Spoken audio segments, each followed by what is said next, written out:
Məhəbbət yolları rəngbərəng, mehriban ulduzlar parlayır nə qəşəng. Bir qəlbdə otlanır, nəğmətə kötüşək səninlə. Dünyadan biz qaçaq, səmada görüşək. Bir yerdə əylənək, bir yerdə görüşək. Heç nədən qorxmayıb, aşkarca öpüşək səninlə. Səninlə ulduzlu gecədə bir yerdə rəqs edək.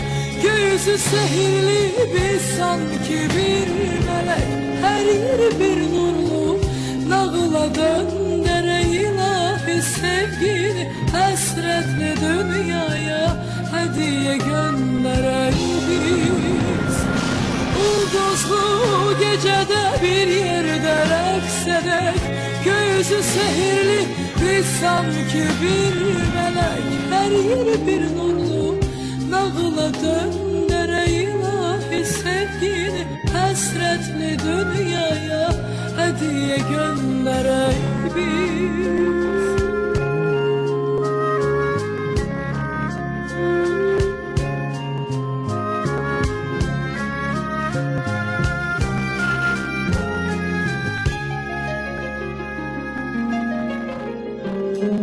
Tanrının payını seninle bir bölek, koynura boyansın her arzu her dilek. Həsrətdən çox uzaq, sevilək sevilək seninle.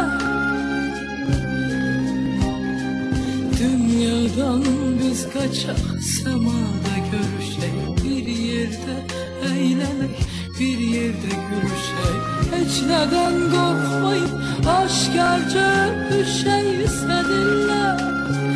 Səninlə ulduzlu gecədə bir yerdə rəqs edək. Göğüsü sehirli biz sanki bir mələk.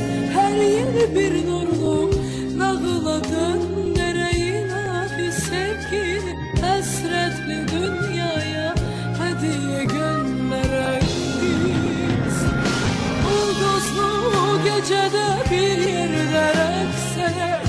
Göğüsü sehirli biz sanki bir mələk. Hər yeri bir nurlu nağıla döndərək. İlahi sevgini